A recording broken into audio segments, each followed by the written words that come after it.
Well, the theme this year at the show, the main show, is classics. So obviously you have caught on to that idea, and you've got some real nice classics in this case. What defines classic? How old do you have to No, be? Are you classic? No, I'm just old for it. How old is a classic mineral? I don't know. What do we say? I don't think it has anything to do with age. A classic mineral to me is relatively rare,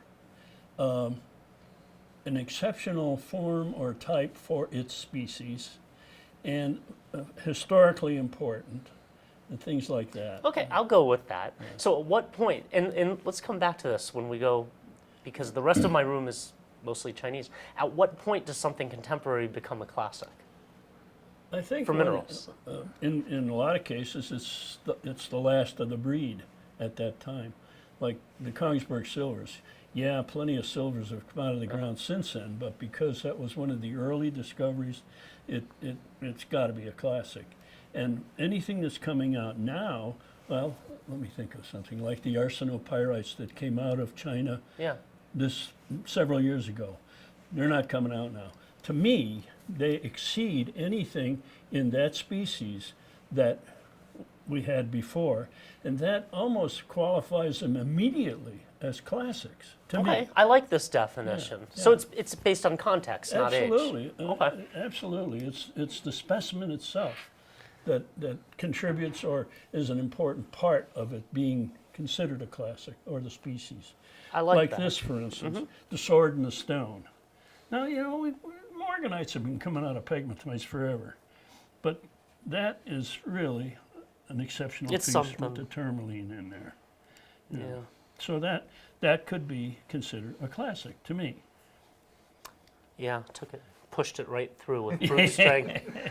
Yeah. Yeah, no, so special, unique specimens. For our definition as collectors, special, unique things in context, or a find or a pocket in context of the species from everywhere. And they're basically unequaled elsewhere. I love the silvers. Is that a German silver? Yeah, they both are. Yeah, so See, there's two very different. Kongsberg's classic, but so are the German silvers. They were really the earliest ones to be mined. Germany started mining silvers 900 AD, for God's sakes. That has to be a classic simply because of historical age. There you go. So one of the stories I most loved about learning to collect minerals when I was a kid, and I started reading Peter Bancroft's book. I mean, I was lucky. I got to read Gem and Crystal Treasures at a young age, and it impresses on you the context of these. And what I thought was really amazing was the idea that so many thousands of these were mined, but the Germans smelted them down to pay for weapons to fight the Lutherans, and the Lutherans owned Kongsberg, and they smelted their silvers down to buy weapons to fight the Germans. So all those silvers, it hit me. It made me cry. All those silvers were destroyed. Yeah. It's crazy. It's wonderful stuff. So, that's why we have so few. Those are absolute classics. How often do you see really nice crystals of corundum, sapphire? Not often. And these are really nice. Are they Sri Lanka? Yeah, they're both Sri Lanka. Yeah. So this is obviously more typical. This kind, not so much. And this is the style that they treat to get the gem rough, where you see the natural banding of blue. Oh, okay. You know that when you treat it in the laboratory, they can turn it the deeper color. Yeah. That is natural. Those are sweethearts. Yeah, very nice. That is a really good crystal. The size is exceptional. Yeah, on matrix, of course. A lot of them weren't. Some of the digging I did, you'd come across a little crystal that the matrix is so hard up there that it was almost impossible to get a crystal on matrix. Yeah, it looks soft, but it's not. No. And you can't follow the veins, right? This is literally needle in a haystack. Yeah, that's right. What I've been. That's right.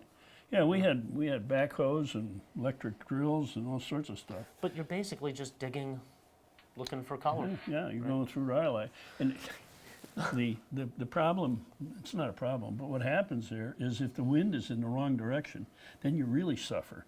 Because down in the valley, they are raising 1 million pigs a year that they ship to L.A. And the local pub is called Pig's Breath. Oh, God. And I'm not kidding. This is why we don't put Bob on stage more than every 5 years at the symposium. A little digression to pig smells. You're kind of well known for Chinese minerals. Mm-hmm. In fact, you were over there just recently, weren't you? Yeah, we've clarified. I'm past the 2-week window. Yeah. But yeah, I just got back, and that's probably the focus today, is Yeah, looking at sort of what came out of China over the last year You know, and where it's going. What has astounded me about China is that some of the species it is producing or has produced exceed anything that we have seen of that species before. Like the Arsenopyrites I mentioned earlier. There's nothing like those. I have one more down here. Well, Yeah. let's go take Yeah, a look. absolutely. No, China, there's a lot of surface deposits that just haven't been touched by mineral collectors. it's So with wonderful. new eyes, it works. Wicked. So there were about 24 of these. Yeah. I was actually in Chenzhou City shortly after they were found. This is Sheesh. Chenzhou, Hunan. And they're actually from, so far as yet, a basically unnamed mine near the city itself. Out of a few dozen, very few were perfect all around. Jeez. There's Yeah, something. Yeah. beautiful. A marvelous calcite to start with, even without the zoning. But with the oriented chalcopyrite zones. Absolutely. We saw some of these about 15 years ago. Right. But they were smaller. Right, little they tiny were, ones, yes. They weren't as yes, developed. Yes. Yeah. Yeah. So That's just, those are really exceptional. this is what's interesting. This is Oh, look at that. what yeah, you said, yeah, yeah. oriented Yeah. effects. Yeah. We normally see it on the edges. To see it in the pattern in the center is much more rare. Right. You were talking about the Arsenopyrite. So Yes, the pocket yes. actually was a year and a half ago about of these beautiful iridescent large Look at crystals. that. Look at that. Yeah. Yeah. Now this is Yaogangxian. Mm-hmm. So it was much more productive in the past when the government also provided some of the funding I see. for mining. Yeah. It's less important industrially now. They've exported a lot of metal production to China, and people working there under more control in terms of specimen collection. Okay. But that's the pocket you're talking about. Yeah. Pyrrhotite from Inner Mongolia Jeez. got big this year. Look at the size of those. So there's two styles. These came out, Look at that. I want to say April of 2019. Really. Could be March. Some of the people were mumbling about, well, gee, China hasn't produced much lately. Well- Oh, yeah, they're in for a surprise. Well, here's the difference. It doesn't produce the same kinds of truckload quantity Yeah, the quantities, that it that's used to right. 20 years ago, like a truckload of Yeah. green fluorite. You have to look. Yeah. So there's this pocket and that pocket, and then we'll come to it. The biggest find in China in a decade. It was like the Wild West. We'll the come to that. forests, Yeah. The thing that I like about China now is, as you mentioned, things are coming out in quantities. And so people have kind of got used to seeing, oh, wow, look at all that, look at all yeah, that. from one And place. now they've lost a little interest, and yet the really good stuff is still coming out in limited quantities, Yeah. which I think is, in a way, that's good. Here's a case in point. So everyone knows where Wuhan is now. So unlike most of the Western dealers, they mostly go to the luxury hotel. There's a 5-star hotel in Guilin, a 5-star hotel in Changsha, and they sit at the market or they walk to the market in the morning and look at the minerals. I go to the mines in the towns. So I actually had the good luck to be underground in Fangjishan the week after this pocket was found. Look at that. And I was in the cleaned out pocket. This is about a 40-minute train ride from Wuhan. It's in the center of Hubei province. And this area, it's got iron mines, copper mines.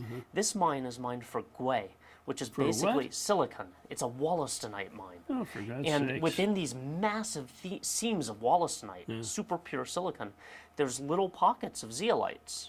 So this was found last in 1998, 99.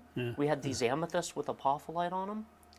And they went back into that old area of the mine and mined out a pillar. And we got this pocket.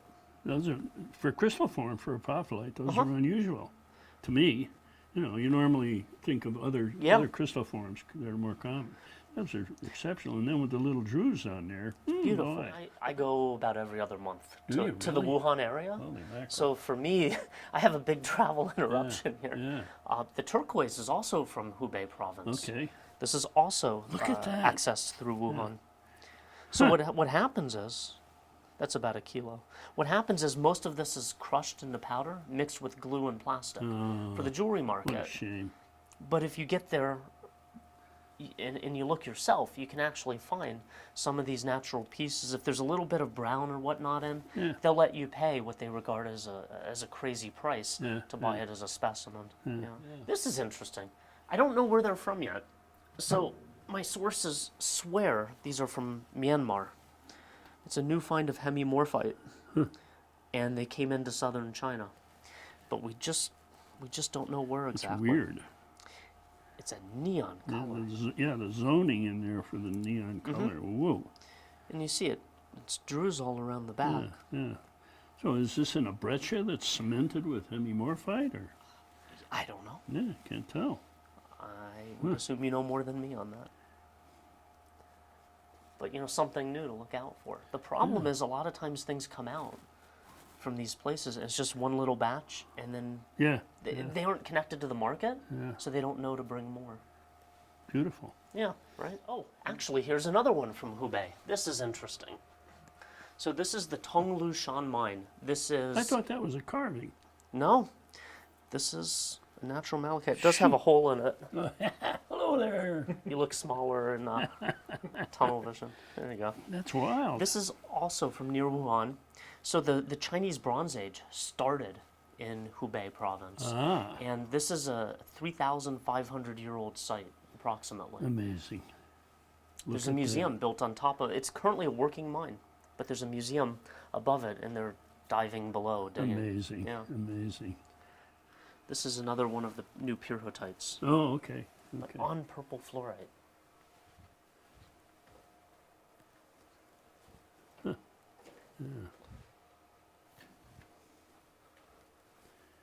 Very nice.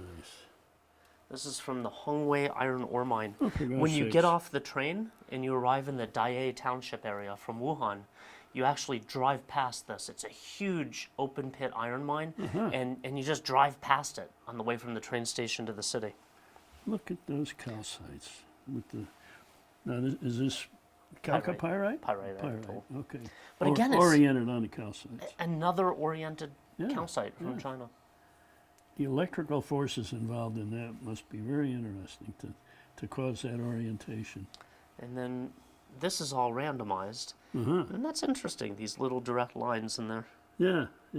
Just how the heck did they get in there? It's amazing. You can see them here and here. So really, a lot of collectors don't realize the diversity of Hubei province. I love that. That's lovely color. Now that's an old one. That's from the 90s. Okay. So this is Hunan province. The label's way down there and hard to see. Crystal about 4 inches maybe. Yeah. But this is the old material. Here, we Okay. can pull it out. No, Yeah. The reason one of the reasons I pointed this out, good grief, either I'm getting older, that's heavy. It's heavy. Yeah. The reason I pointed this out is because I know you've got something relatively new in fluorites that we need to see. We can get to that next. Sure. This is amazing. So much of a good thing here. Wow. Well, let me close the door here. Oh. Sorry. So you say it's so much of a good thing, Yeah. but it was really it was one big pocket, and this was bad timing for me. So I'm sitting there in my symposium in Dallas, and I look at my phone. It happened literally during the event. So August 26th, the pocket was collected over 3 days. No wonder you wanted me to get off the stage and shut up. That wasn't the reason. But, in all of China, in my time there, this is the biggest single event in that time. Probably the biggest since the 2003 Stibnites. Wow. But what happened is the miners pulled it out over 3 days. Yeah. They wanted to sell it quickly. A number of Chinese dealers went. And so within 4 days, 5 days, before I could get on a plane to China, everything dispersed. Oh, jeez. So myself and one of my competitors, we each went for about 10 days crisscrossing China, tracking them down. Search. Yeah. But most of them went to just a few sources. And there's thousands of pieces, but most of them are mediocre. Okay. And yet the mediocre ones are still amazing. So the locality on these is? It's the Huanggang mining district in Inner Mongolia. Specifically, it's mine number 5. Yeah. Wow. And it was just one large pocket. Isn't that amazing? Yeah. Here. Oh, you've got one faceted here. My goodness. Actually, yes. Look at Had that. them cut in China. The color is more beautiful to me in the faceted stone than in the natural crystal. You can't say that on camera. I know That's I bar- can't, but I said That's it anyway. barbaric. You can't praise the gem over the mineral. So this is what we call the jewel pocket. So it was one big continuous pocket, but within it, there's different styles. Of course. So this was from one little zone. And Look at it's that. just like Look at- hanging yeah, little yeah, jewels. Yeah, secondary growth crystals. Wonderful. There were probably, so again, you'll hear there were 1,000 of them found, but maybe there's only a few dozen Yeah. of this Really style good that are stuff. good. Yeah. So despite the first impression, they're rare. Now, of course, the guy who cut this should be eviscerated because he took a good crystal and cut it. No, he took a broken crystal. It's Oh, okay. okay. All right, that's allowed. So I can show you a video, a private video after filming. So the day they came out, they're hauling meter-long plates out of the mine, plates my this God. big, and they didn't realize all these loose crystals. Sorry, these clusters were floaters in the bissolite, but there were many singles floating on bissolite on quartz. What they did is they took one of those highly pressurized car wash sprays. So I have video. Here's a meter plate with loose single crystals on bissolite, which anchored them to the quartz. Driving the bissolite bzzz, and you could just see the fluorides go flying Oh, my God. off the matrix. So there were a number of broken crystals. Oh, I can imagine. They literally Oh, just, jeez. you didn't know it was under this ugly mud. So it was mud on bissolite. And so there's crystals that just went flying off. And some of them were broken. And So they were were cut. able to facet Yeah. those. And then All right. within They're the mine, forgiven. there's a story. This will be part of the legend of this pocket. So there's one guy who, when he heard about this, had an old contact to get into the mine ahead of the next day. When the mining team is 3 people who are authorized to go in and collect this. That's their job. That's their business. They would bring it out and put it onto the market. Well, there's a dealer from southern China who had a way to get in, and he snuck in at night. Oh, boy. So there's one guy who went in, and he was underground for 12 hours. And, how do you collect something like that in a hurry? Yeah. Whack it. Yeah. So he left behind him a number of broken crystals from the hasty collecting, which also turned into gems. Gee whiz. Yeah. Very, very hard to get these on matrix. Yeah. What a wonderful find. Wow. And you can see the attachment. It's funny. It's technically a floater. So this formed with the bottom included by In the bissolite mud. Yeah. Oh, in or bissolite. actinolite. Okay. So much so that it's dark. Yeah. Basically sitting on the rock. It's a floater. It was sort of loosely attached to matrix, but it comes clean off. So it's almost impossible to collect large matrix specimens I'll be damned. unless you glued them. Yeah. I'd love to Yeah, see. look, there's a I'd little love to see pocket. one on bissolite. But that's so unusual. The bissolite, mostly, you have to remove it to show the quartz underneath on those. Yeah. And there were very few on calcite Oh, stalks. look at that. What a great miniature. But this was like the Wild West. I mean, there was this gold rush of people flying up to Mongolia. Yeah. And I've never seen anything like it.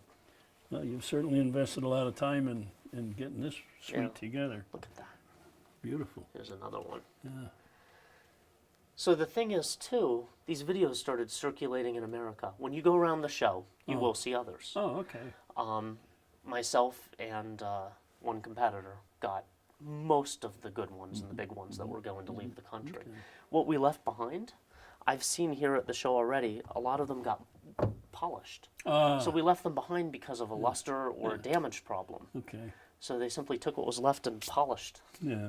And some of those are for sale. Yeah, well. But when you see them in person, you'll see a color gradient, from sort of red pink to pink pink to white to sort of an almost gray. And again, I guess what I want to say is, you hear there's 1,000 of them, Yeah. but there's not 1,000 good pieces. Okay. You've certainly got a nice group here. Yeah. Boy, these are winners. Now, These are again, this is an example of a modern specimen that given the years, it will eventually be considered a classic. It has to. It's Yeah, so different from It's anything. limited. Its locality probably won't ever produce in the future. Who knows? But it would certainly be a candidate in the future as classic. Yeah. Really slick. Yeah, and this is, to come back to your earlier question about quantity, Yeah. it seems to be a one-time thing, and it's huge quantity so you once, said, but then it's gone. Yeah. Yeah. It's like the dioptases. Huh. They came and then they go. Wonderful. So these are chalcopyrites. Yeah, This is also from Hubei. I really spent a lot of time in Hubei province the last few guess. years. So this is the Tonglushan mine again, where the malachites came from. For gosh And sake. these came out between probably December of 18 and April of 19 was the last of 5 pockets. For those who doubt the reality of these, they cannot be cast by or made by any way we know, but they are unusual. Yeah, I they don't really have are. a full answer for how they form yet. And then what we have here is a mix of some old and some new, but I was deeply involved with the Russian tourmaline dispersal, and they did get spread out among a large number of dealers. This was a one-time project that lasted nearly a decade. Yeah, look at that. And they've mined out the pegmatite completely, so it's gone. In fact, Wonderful. I think the Min Record issue on this project Yeah, is one of the best issues of the magazine I've ever seen. Really documents it well. This is the one in the book that was named Aries by the discoverers. And there's a whole long story. So they found this. This was found. And of course, the miners are not supposed to steal pieces. Yeah. But, Okay. that fits in your pocket. Yeah. So somebody took this, You're kidding. pocketed it, and it was found. This was found on the market over a year later. Oh, for God's So sake. so they saved that and waited and hoped, and eventually the two parts were rejoined. Yeah. That does happen occasionally. That happened with Desautel's years ago. Yeah. Somebody had a piece of tourmaline, I guess it was, and somebody else had a tourmaline. And he said, Bingo. wait a minute, Yeah, but in this case, the top was literally stolen by the miners. That's it's funny. it's too easy in a lot of these countries to sell the tips, Oh, the well, tops, yeah, of small course, pieces. yeah. So What it's a did they common do? problem. Did they break the tip off, or was No, it already? It was already off in the Yeah, pocket. yeah. I mean, these pockets are all disrupted. Oh yeah. That's another argument you could have with pegmatite people. Do pockets explode or don't they? Explode or collapse? Yeah, I don't know. Yeah, take your pick. Yeah, so I think this was also one of the finds of our That's lifetime. wonderful. So here's a Russian, comparing it to the Jonas. Mm-hmm. Just a little bit of purple in these. Yeah, yeah. Is that color coming through? Yeah. Rob, That's all I got. I really enjoy talking to you because, you're a world traveler and you know China better than anyone else, and what you've got here is just real special. Thank you. Thank you. It's been fun. Like you say, you're lucky to keep get it to up. get to play with these. And I want to thank you, too, for all the support you do for the education of minerals. People don't hear much about that, but you do a lot of contributions locally. You help Rock and Gem with pictures. There are things you do that Thank you. I think really help the hobby. Thank I you. do try. Thank you. I grew up in this world. Yeah. It's like you say too. I mean, I'm lucky. If I can give back, Good I'm for you. happy to. Good I for try. you. So, good.